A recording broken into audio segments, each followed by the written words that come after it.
Wow. Welcome to the Soulful Leader podcast. I'm here with Maren, and we are introducing an amazing being, Carissa, from the Caravan of Remembering. And she brings to us the insight of life mission, what it is, why it's important, why now, and that, we were born for a reason.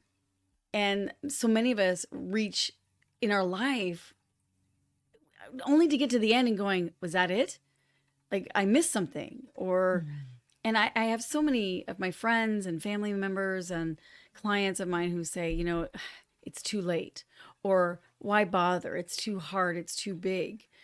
No matter what age you are, no matter where you are in your life, whether you are, a president of a company or you are literally a teenager trying to find out, who am I? Why am I here? What is the purpose of my life? It literally transcends all time, space, and age so that we can unite together and really, become this remedy for what is needing right now in this world. There's no mistake that we are born in this time, in this place. And Carissa has such great insight and awareness about why life mission and what it is and how it's different. So we're super, super excited. What I particularly love about this is so much of what I've seen about life mission is it's great information and it's great theory, and it's not practical how to like the actual practice of this Living ongoing, it. yes, the Living ongoing it. conversation that it takes to be able to live your life mission. And that's what she is all about. And I I just absolutely loved talking to Carissa, and I look forward to having her back again. That's how much I enjoyed this conversation, and I hope that you all do too.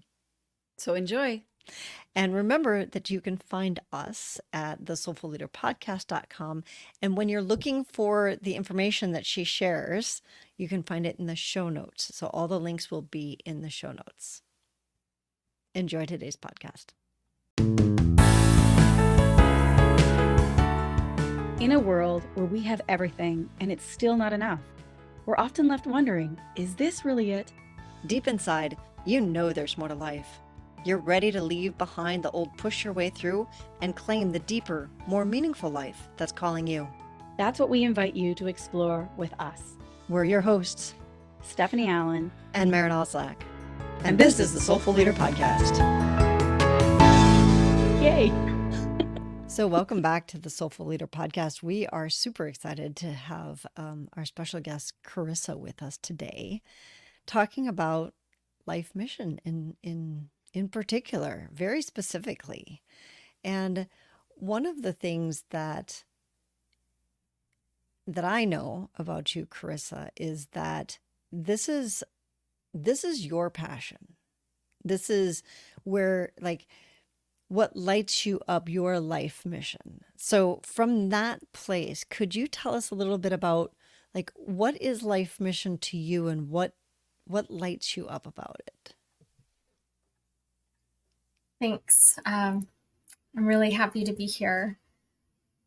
When Daniel Goodenough wrote the book Caravan of Remembering in 2016, I was in the room where he announced that, and I put up my hand and I was like, I need to help this body of work go out into the world.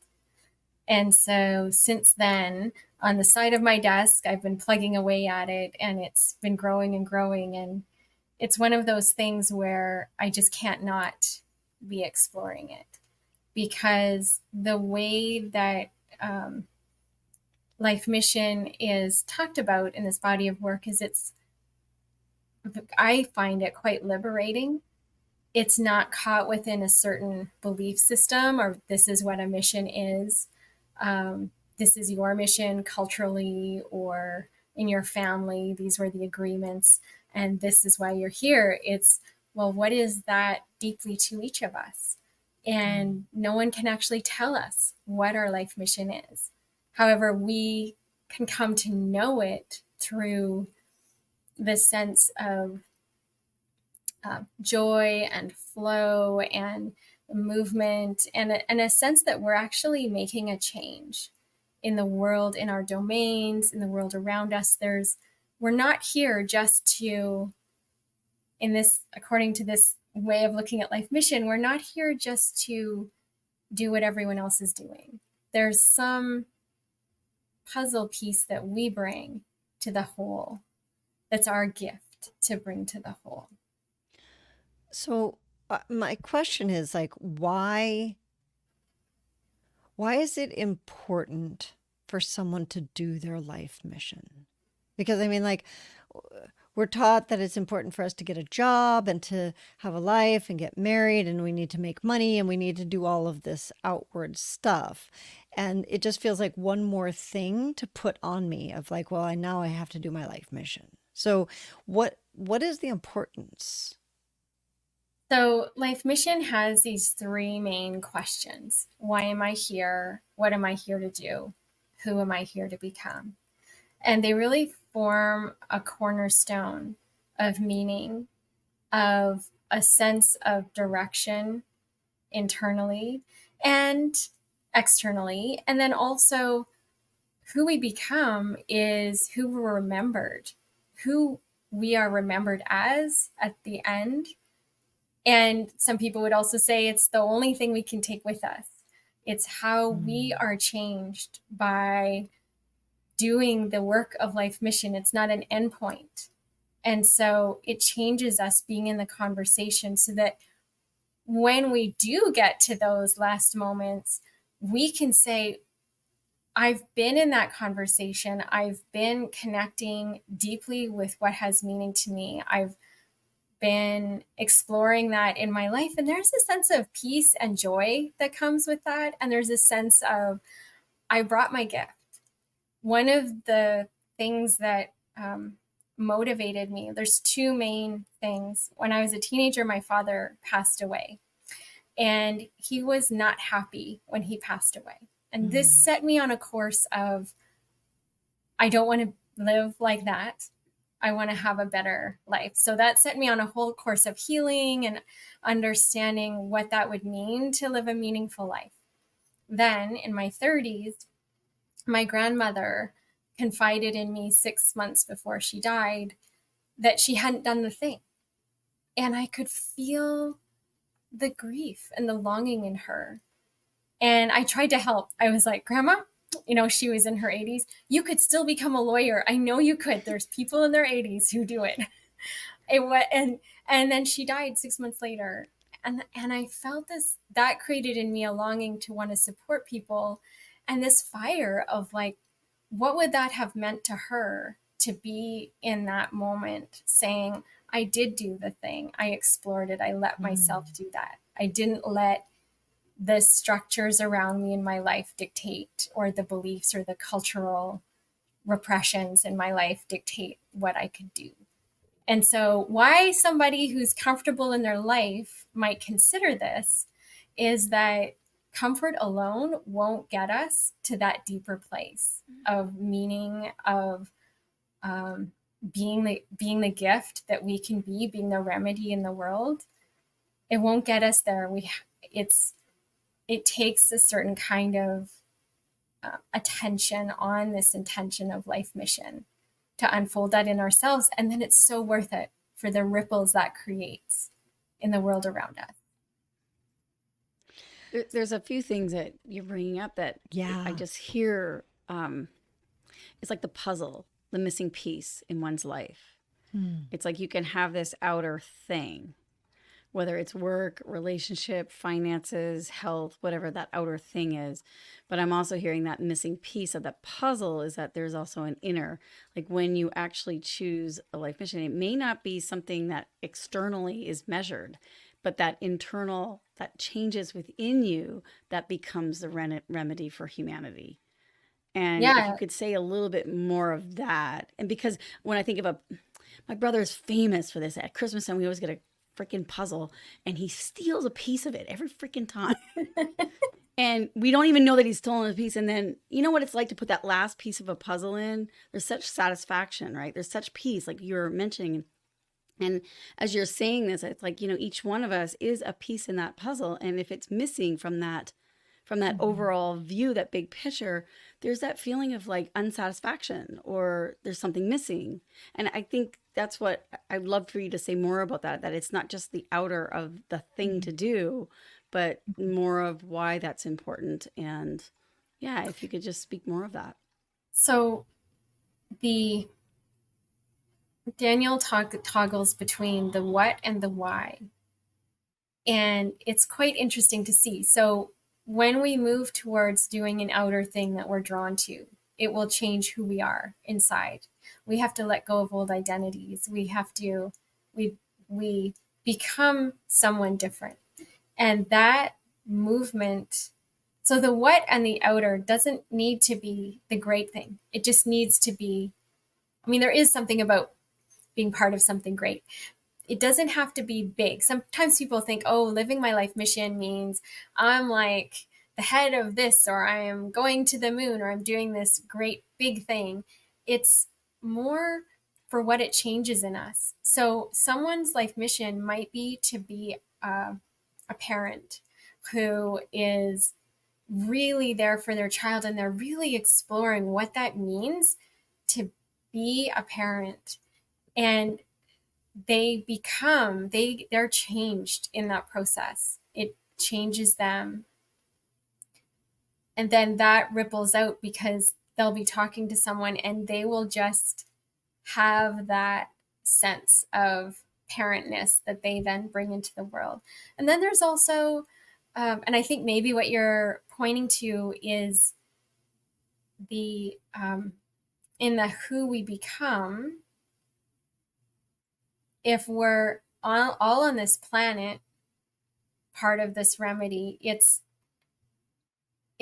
not really a linear thing.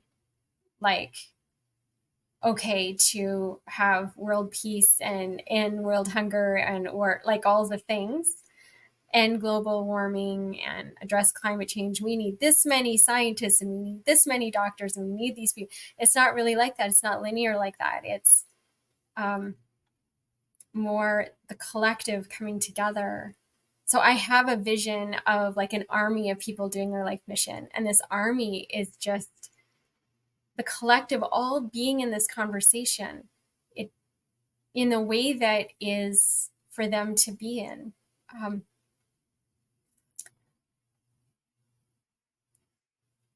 Well, I can kind of speak in some ways, like what I'm hearing you say is like, sometimes we think that life mission is supposed to be easy. If like you're skilled, you've got these talents and gifts, and oh well, if it's meant to be, it's meant to be. It'll just happen effortlessly. And life mission, it's neither yes or no around that. It's what's changing within you. So when there's something that you're longing for, and you have to change, you have to become something different internally in order to be able to work with it externally. And that is also life mission. So, I work with a lot of people who are going through, many difficult challenges with their health, whether they're getting a diagnosis of something and they have to change. And I know when I've talked to individuals that way that, I look at that as a life mission. Sometimes the very thing, you cannot be the same person with this disease in order to heal it. You actually have to change. And that to me is a part of tempering and becoming, who do I need to become and why is this important? And that is a practice. It's a hard one. I think it's a really challenging one when there's a life-threatening illness that has to come up. But I've seen it when people step into learning how to love themselves or learning how to let go of a trauma, or they learn how to forgive themselves or another, or like these things are happening, and then how it outwardly changes and also physically changes them. It's interesting, maybe a little tangential, but today when I was working with a client, he was saying that he appreciates this work because he actually said he liked it better than therapy. And this is why. He said, because I still meet the things that come up for me, the feelings and because he's tried to work with things for a long time. With the Caravan sessions, he knows why he's doing it.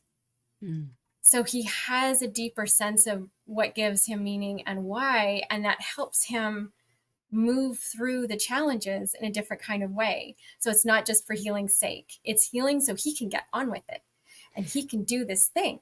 And it And sounds like it's also joyful. Like, look at you smiling yeah, right now. Like, for those who are listening, you can't see the big grin that Carissa yeah, has on her face right now, but there's a playful, joyful, inspirational moment rather than, oh, I this is gotta work through dread, this right? thing. Yeah. It's like there's an ignition that comes to move through the things. And something else that he said was that, um, something I said to him was, there was something he was going for. It just reminded me of what you were just saying, Stephanie.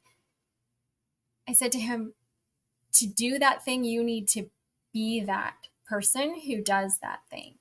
So now you need to let go of any part of you that thinks you can't be that. And now just step into being that who does that.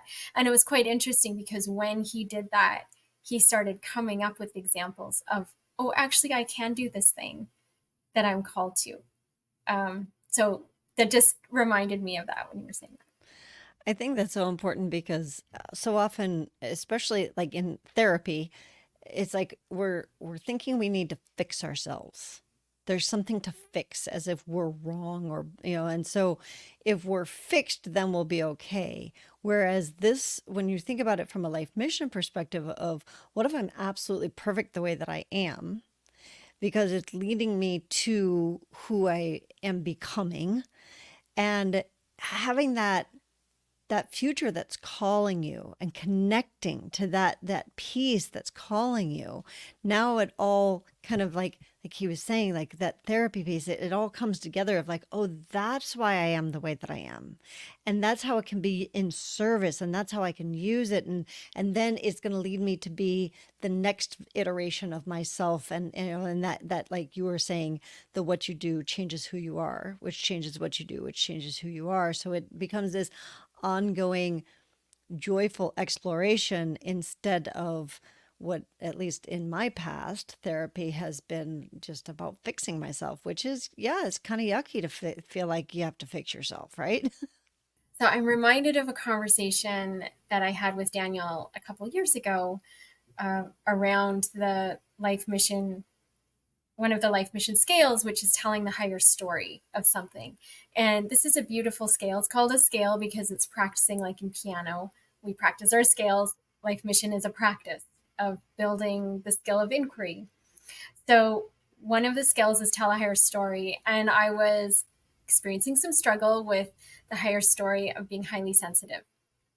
When I was young, I felt highly sensitive. I didn't have a word for it, and I had a lot of negative baggage around it. So I went through phases of, the empowered highly sensitive, learning about highly sensitivity, then being the empowered highly sensitive person, then helping others feel empowered around it. But I felt like there was still something more here. And what Daniel said to me that just so spoke to me was, what if high sensitivity is not only part of your past, it's actually required for what's incoming for your future? That to be very highly sensitive, to be able to pick up on the clues and the signals of what's coming, that you'll need to even develop this further to really hone this as a gift. And it just completely changed how I was seeing it as this thing I had, like a burden, this thing I had, and then a thing that I had to manage. Now that I understood it, now I could manage it. Now I could feel empowered within that. But all of those are still just below this radar of, I am wired this way for a reason, which you were pointing to, Maren. And So it became a blessing instead of a Yeah. burden. I'm thinking of those who are saying they're neurodivergent and that same idea. Like we recently did a podcast with, recently on that. And I love what you just said, that what if you were actually born this way, because it helps you tune in to what and who you are meant to become. And because the planet needs you Mhm. in that way to be that person. yeah. It's like all this neurodivergence out there. We label, we see as a Mm. problem, we have to manage it, we have to, which is all has a place. I don't, have a problem with that. And I remember going to hear someone talk years ago who's like, we're going to need more and more neurodivergent people who will be able to be present to the way our world is moving. And that just stayed with On me. Like, multiple levels at multiple times. right? It's like, oh, I can jump because I'm neurodivergent Right. in a way that if I was just, my brain needed to be just like in a certain way that we're actually trained, I think, a lot to do. I might not be able to So track things. I'm loving this because this whole, instead of a burden, it's a blessing, because it's meant to help you develop your reason for being in the life mission. That, in the ordinary world, it doesn't fit in that puzzle because the puzzle is evolving. And we are meant to be evolving and changing our connections and our pieces. And it's not a once and done, is it? It's not a fixed thing. There's kind of both and to that. There's a blueprint in us that's like our inner oak tree. We have the cone in us to become that oak tree. That's why we can connect to memories we had as a child. We can connect to a sense of our essence, our core essence. We can connect to that no matter where we are. And as Daniel talks about, that tends not to change. There's just some deep part of us that it's like that unchanging note in us. And then there's the way that's expressed in the world based on our times. And our times change, the need around us changes, the zeitgeist of our time changes. And there's different parts of us that we're called to express and emerge and evolve into and support emergence on the planet. So the who and the what change. And still there's this deeper underlying part that is who we deeply are. That remembers. That remembers, yeah. I know just before we got on, one of the things that the three of us were talking about was that there is a reason that there tends to be this resignation amongst multiple generations, actually. You've got the people, the retirees, or the people who are about to retire, who are like, well, why bother? Everything's looking so grim. I don't have anything left in me. My tank is empty. And then you've got, the young people, the teenagers who are like, oh my God, everything's so effed up. Like, what can I do anyway? And then the people who are in the middle who are like, I'm stuck in the middle. I can't do anything. So there's this sense of resignation. And one of the things that you mentioned, Carissa, was that there is a reason for each of us in this time for why we're here and why it's important for us to actually connect into our life mission. Can you speak to that? Well, it's this, when I was studying biology as a teenager, I was fascinated by this idea that there are natural remedies for every illness on the planet. There's plants that will, whatever we need, we can find it in what the earth is creating. So one of the examples of that is in, most people are familiar with poison ivy. And usually where there's poison ivy, there's something that's called jewelweed that also grows. And that is the natural antidote for poison ivy. So that's one simple example. It's so beautiful. And so why would that stop with plants? Why would it stop there? Why wouldn't it also be that every person on the planet comes with this remedy for the whole, and taking out any judgment about what that should look like, and just being like, I have a piece of the remedy. And choosing to be part of something great with that. Finding that ignition, I think, really helps overcome the resignation, is saying, I have a piece of the remedy. I may not know what that is even. I may not have really a clear sense of that. And I can use my imagination and imagine that it's there in me. And it's just the clues, actually, I can look at my life for the clues of things that had meaning, that gave me joy, that I've been drawn to. And it's like our own little internal puzzle of pieces that we start to put together. And to have a sense of it's real. Like, even if our sphere of influence is tiny, it doesn't matter, because we're all sharing this air, we're all sharing this space, and we all need each other. Because if there's a quote in Caravan that, and this is like a motivator for me too. If I come in with this unique, we all come in with this unique kind of celebration, cornucopia of ways that we're here to develop and grow and offer our gifts. If we don't connect with that, then what we were here to do may be left undone. And so if we all have a remedy and it may be left undone if we don't begin to explore it, then there's a loss there. And something that I find so consoling that Daniel also says is, even if we don't fully know our life mission, just being in the conversation of it means we're on the path of it. It's not a one and done, I achieved it thing. It's a ongoing conversation that changes us and deepens us and moves us inside. So even just beginning to be willing to be in that is a big step. I think I've heard it before that, even just holding the question, who am I? Why am I here? If you hold that question, the answer is always seeking you.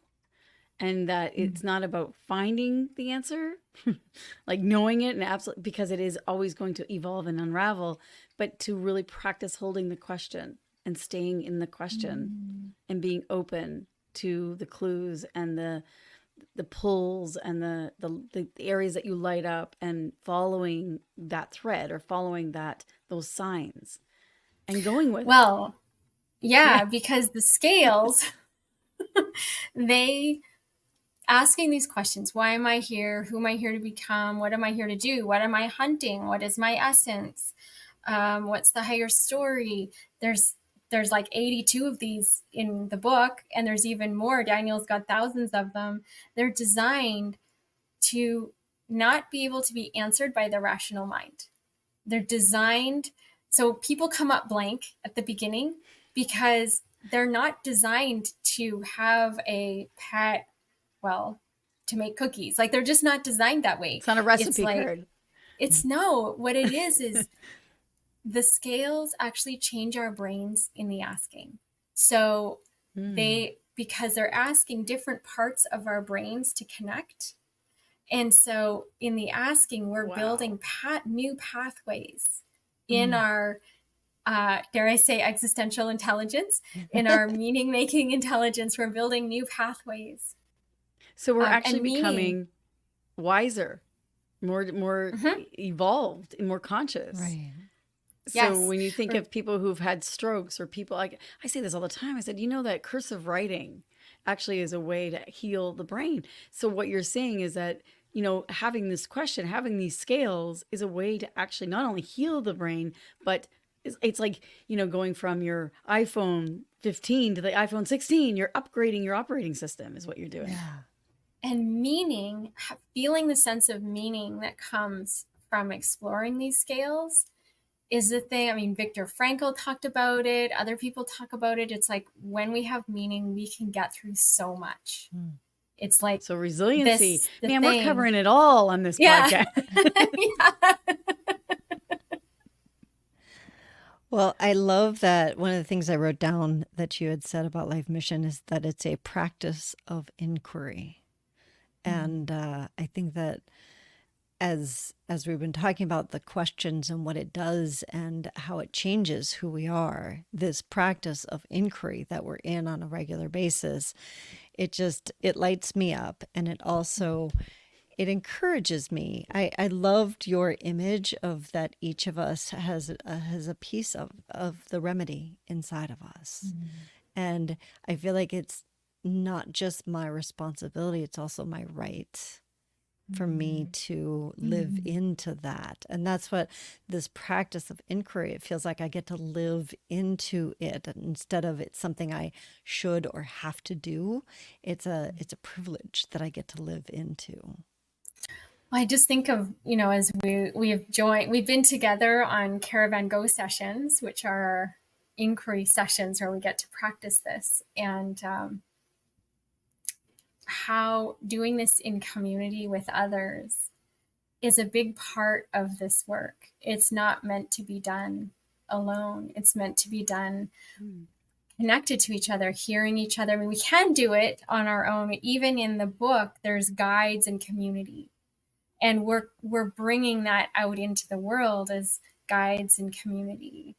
And you too, Maren, as a caravan guide, it's like we're finding these ways to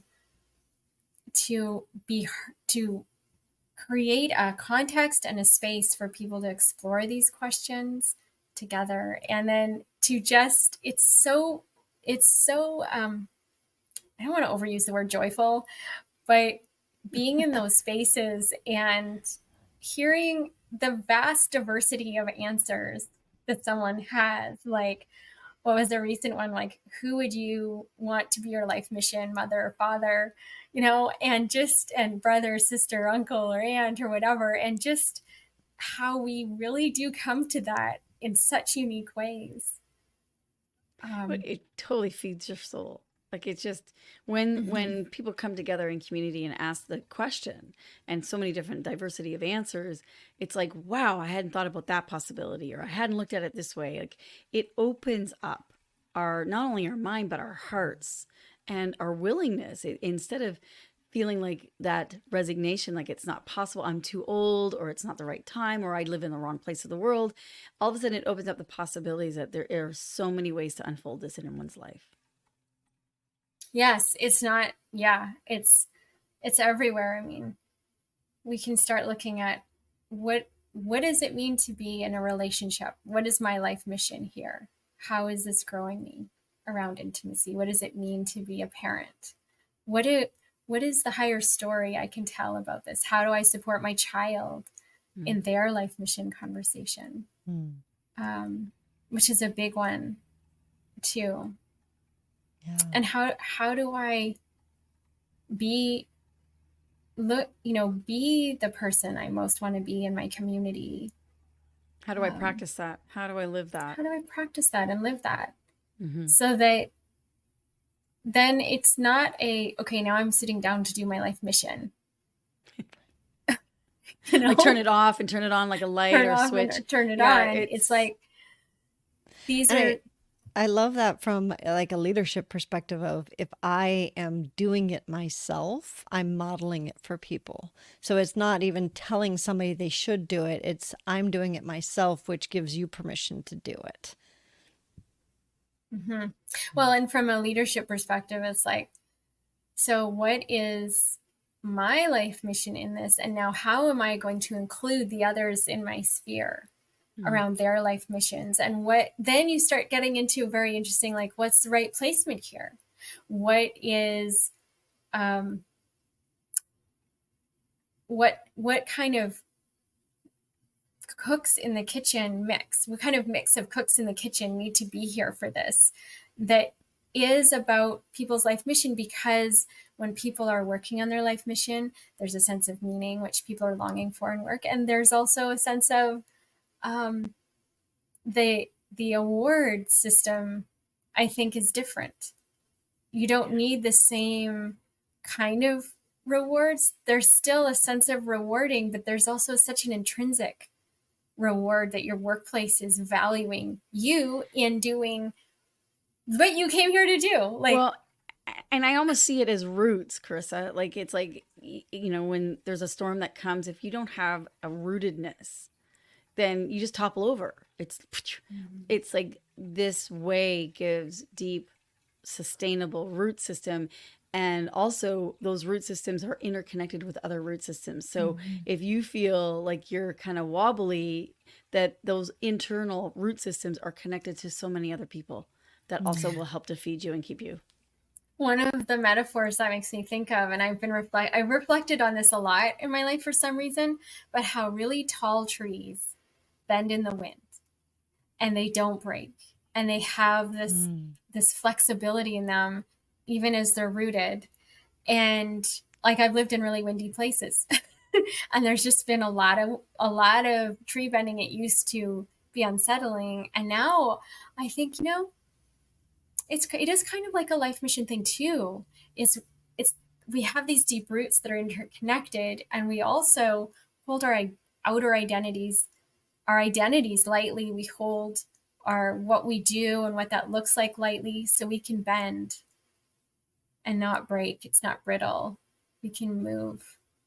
And that's the resiliency that you mentioned earlier, Stephanie. Yeah.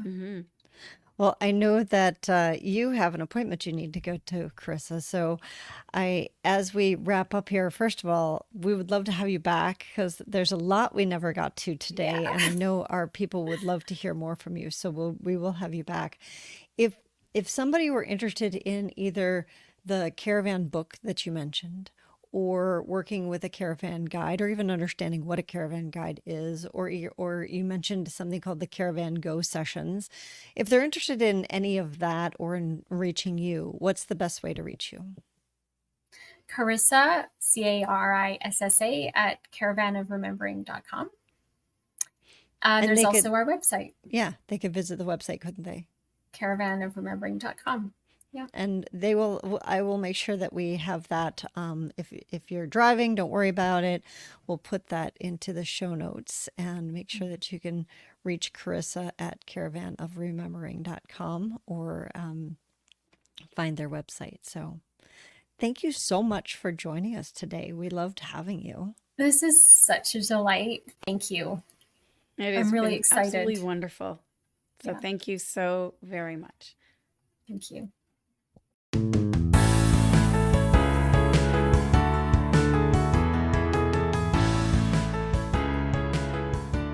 And that wraps up another episode of the Soulful Leader podcast with your hosts, Stephanie Allen and Maren Oslack.